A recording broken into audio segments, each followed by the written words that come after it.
পৃথিবী সৃষ্টির মূল উপাদান বা উপজীব্য হচ্ছে মানুষ। কিসে মানুষের কল্যাণ, কি মানুষের জন্য অকল্যাণ, কোন পথে রয়েছে মানুষের মুক্তি, এসবই মানুষের একমাত্র মনিব আল্লাহ রব্বুল আলামিন বাতলে দিয়েছেন। মানুষকে তিনি করেছেন আশরাফুল মাখলুকাত বা সৃষ্টির সেরা। আল্লাহর ভাষায়, মানুষকে আমি উত্তম পন্থায় তৈরি করেছি, আবার তাদের কর্মেরই ফলে মানুষকে আমি সর্বনিম্ন পর্যায়ে নামিয়ে দেই। আসমান জমিনের মালিক মহান আল্লাহর এই বাণীর সত্যতার প্রমাণ মেলে পৃথিবীর বিভিন্ন দেশে দেশে সৃষ্টির সেরা সেই মানুষের মহা বিপর্যয় দেখে।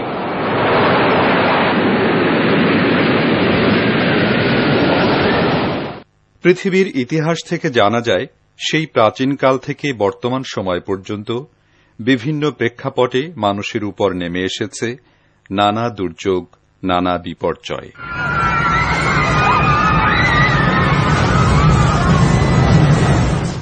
এর মধ্যে উল্লেখযোগ্য হচ্ছে ইটালির পম্পে নগরী, মিশরের ফিরাউন রাজবংশ, হযরত নূহ আলাইহিসসালামের অবাধ্য সম্প্রদায়, ডেড সি বা মৃত সাগর এবং দক্ষিণ এশিয়ার সুনামি।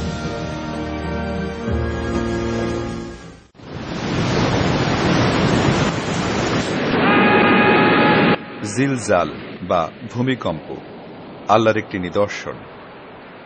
ভূবিজ্ঞানীরা বলেন, ভূপৃষ্ঠে প্রতি 2 মিনিটে একবার করে ভূমিকম্প সংঘটিত হয়। তবে অধিকাংশ ভূকম্পনের মাত্রা এত কম হয় যে মানুষ তা আঁচ করতে পারে না। সকল ক্ষমতার মালিক আল্লাহ পৃথিবী ও এর উপরিভাগে যা কিছু আছে তা যদি ধ্বংস করে দিতে চান, তবে একটি শক্তিশালী ভূমিকম্পই যথেষ্ট। কারো কারো ধারণা, আধুনিক গবেষণা ও উন্নত প্রযুক্তি ব্যবহারের মাধ্যমে এই ধরনের বিপর্যয় ঠেকানো যায়। তাদের এই ধারণা যে একদম ভ্রান্ত, তার উজ্জ্বল দৃষ্টান্ত হচ্ছে জাপানের এই শহরটি। এই শহরটি জাপানিরা সকল ধরনের আধুনিক প্রযুক্তি ব্যবহারের মাধ্যমে নির্মাণ করেছিল। শহরের সকল স্থাপনা বা ভবন ছিল ভূমিকম্প প্রতিরোধক। তারা ভূমিকম্প পূর্ব সতর্কীকরণ ব্যবস্থাপনার জন্যই ব্যয় করেছিল শত শত মিলিয়ন ডলার।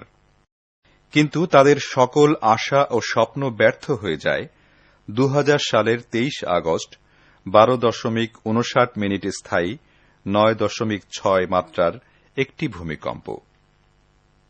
কিছু বুঝে ওঠার আগেই মুহূর্তের মধ্যে তাদের সবকিছু লণ্ডভণ্ড করে দেয়। যে ভবনগুলি সম্পর্কে তারা গর্ব ভরে বলেছিল, যত শক্তিশালী ভূমিকম্পই হোক এর কোনো ক্ষতি করতে পারবে না, ভূমিকম্প সেই ভবনগুলোকে এমনভাবে চূর্ণ বিচূর্ণ করে দিল যেন তা কাগজ দিয়ে বানানো হয়েছিল।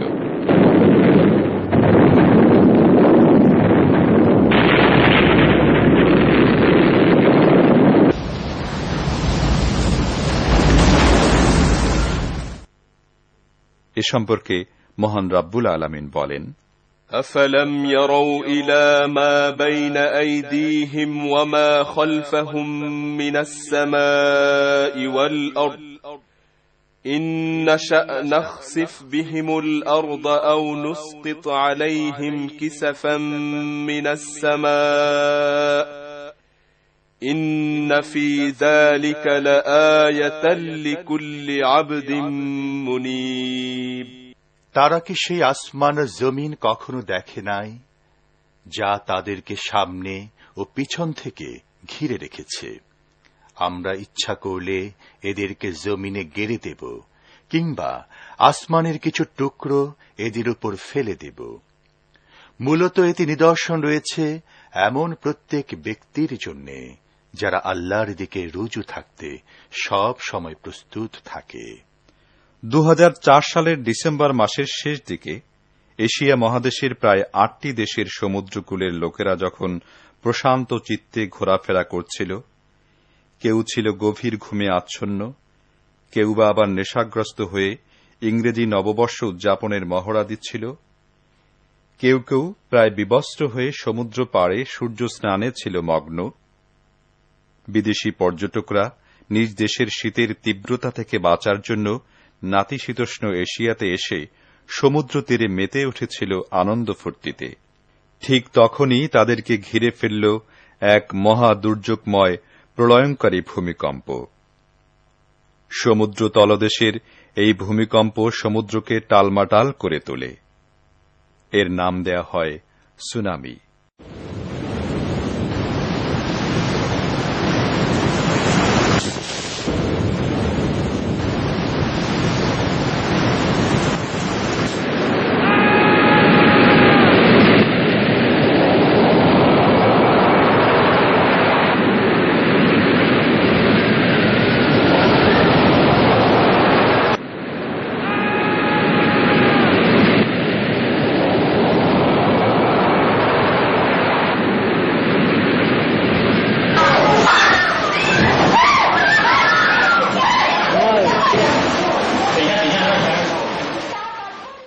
আকস্মিক এই ভূমিকম্পে লোকেরা ভীত সন্ত্রস্ত হয়ে ঘর থেকে রাস্তায় বেরিয়ে পড়ল।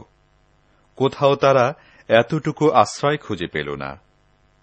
ডানে তাকালে বিধ্বস্ত ভবন, বামে তাকালে দেখা যাচ্ছে লাশের স্তূপ, পিছনে তাকালে দেখা যায় উঁচু উঁচু ঢেউ ধেয়ে আসছে, আর সামনে মৃত্যু ছাড়া কোনো পথ নেই। কোথায় যাবে তারা? কোন দিকে পালাবে?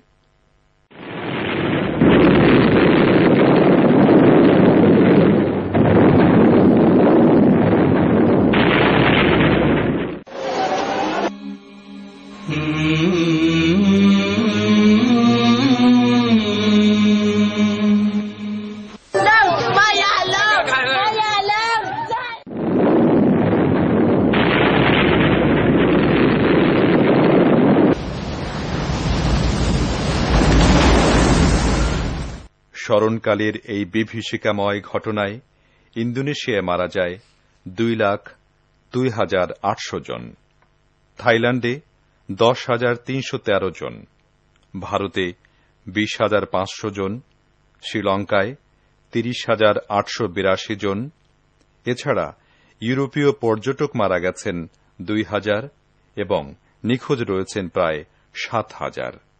কোরআনে কারিমে বলা হয়েছে, قل هو القادر على أن يبعث عليكم عذابا من فوقكم أو من تحت أرجلكم বলো, তিনি তোমাদের উপর ঊর্ধ্বলোক থেকে কিংবা তোমাদের পায়ের নিচ থেকে যে কোনো আযাব পাঠানোর ক্ষমতা রাখেন। উল্লিখিত আয়াতটি যখন নাজিল হয় তখন রাসূল সাল্লাল্লাহু আলাইহি ওয়াসাল্লাম বললেন, হে আল্লাহ, আমি তোমার মুখমণ্ডলের মাধ্যমে তোমার নিকট আশ্রয় চাই।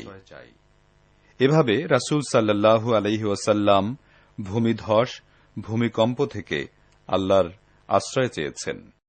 দর্শকবৃন্দ, আসুন কিছুক্ষণ আমরা এই দৃশ্যগুলো দেখি।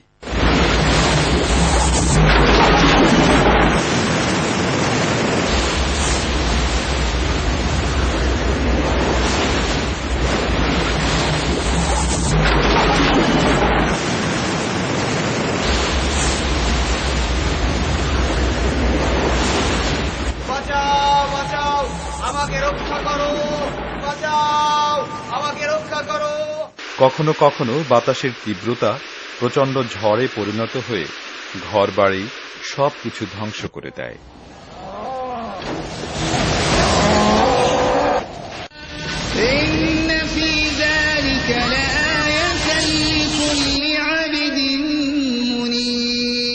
গাছপালা, বিদ্যুতের খুঁটি ইত্যাদি উপড়ে ফেলে।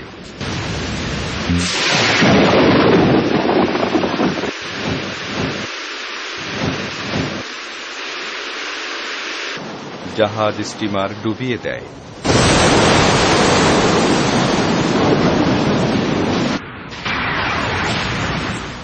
মানুষ এবং গাড়িগুলোকে শত শত মিটার দূরে নিক্ষেপ করে এবং এই জলোচ্ছ্বাসের সামনে মানুষ অসহায় হয়ে পড়ে। আমার সন্তান কোথায়? অল্প সময়ের মধ্যেই আমাদের সব কিছু ধ্বংস হয়ে গেছে, আমাদের আর কিছুই বাকি রইল না।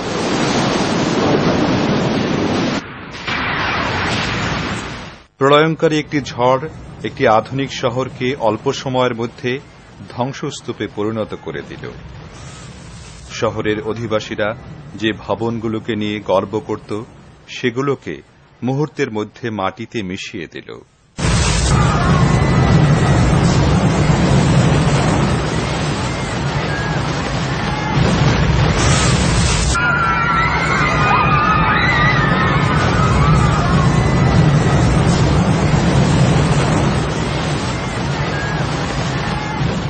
আমি অনুভব করলাম আমার পায়ের নিচের মাটি কেঁপে উঠছে।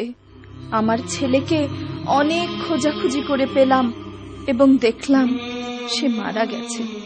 এরপর মেয়েকে খুঁজলাম, দেখলাম আমার প্রিয় সন্তানটি মাটির নিচে চাপা পড়ে এখনো কোনো রকমে বেঁচে আছে। আমি দ্রুত মাটি সরাতে লাগলাম, লোকদেরকে চিৎকার করে ডাকতে লাগলাম। অনেকটা পাগলের মতো হয়ে গেলাম।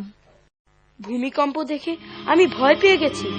ভূমিকম্প শুরু হবার পর আমি চিৎকার করতে লাগলাম, আমার আব্বা, আম্মা, ভাই, বোন, আত্মীয় স্বজন সবাই মারা গেছে।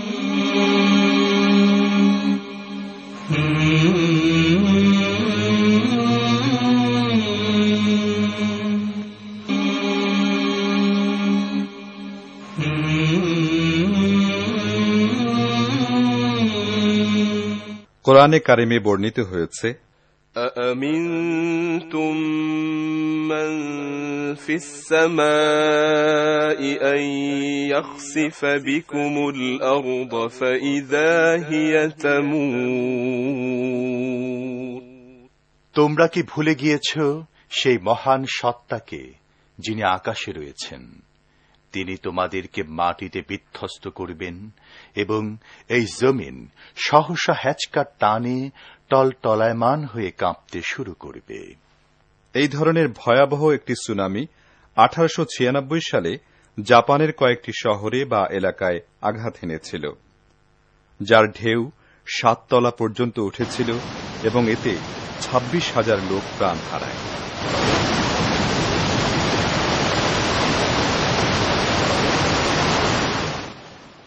(1883 সালে অন্য একটি সুনামি ইন্দোনেশিয়ার জাভা দ্বীপে আঘাত হানে, এতেও 30,000 লোক প্রাণ হারান।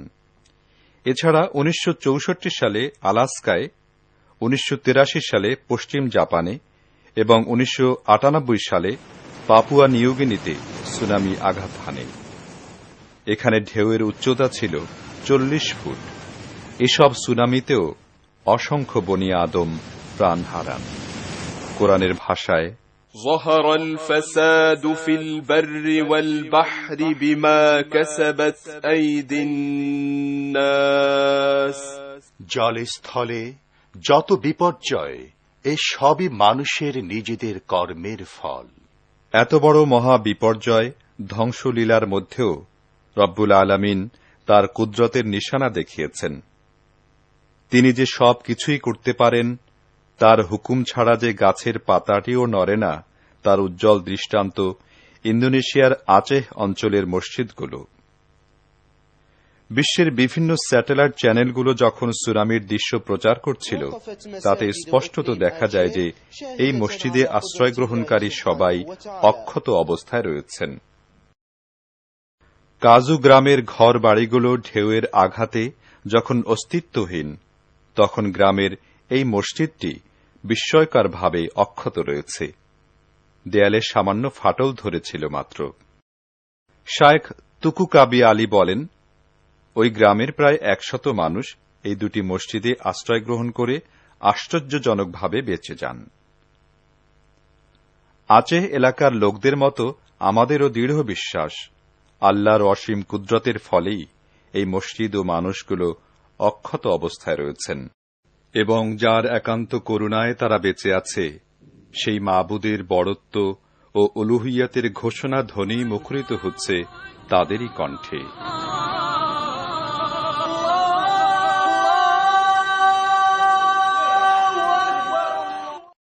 ভূমিকম্প আল্লাহর নিদর্শন, জলোচ্ছ্বাস, বন্যা আল্লাহর সৈন্য। এগুলোর মাধ্যমে আল্লাহ অপরাধীদের শাস্তি দেন, তার প্রিয় বান্দাদের পরীক্ষা করেন, আর যারা বেঁচে যান তাদেরকে শিক্ষা দেন। কোরআনের ভাষায়, وما يعلم جنود ربك إلا هو আর তোমার মাবুদের সৈন্যবাহিনী সম্পর্কে স্বয়ং তিনি ছাড়া আর কেউ জানেন না। অথচ কেউ কেউ বলে থাকে এগুলো প্রাকৃতিক দুর্যোগ, প্রকৃতির খেলা বা প্রকৃতির আক্রোশ। আবার কেউ কেউ বলেন পূর্ব সতর্কীকরণ যন্ত্রপাতির অভাবে এই বিপর্যয় ঘটেছে, এগুলো মানুষের বিরুদ্ধে প্রকৃতির প্রতিশোধের বহিঃপ্রকাশ। তাহলে তো প্রশ্ন থেকেই যায়, এই প্রকৃতির স্রষ্টা কে? প্রকৃতি কি নিজেই নিজের স্রষ্টা? কোরআন বলছে, وكذلك أخذ ربك إذا أخذ القرى وهي ظالمة إن أخذه أليم شديد। আর তোমার রব যখন কোন জালেম জনবসতিকে পাকড়াও করেন, তখন তার পাকড়াও এমনই হয়। আসলে তার পাকড়াও বড়ই কঠিন ও কঠোর হয়ে থাকে।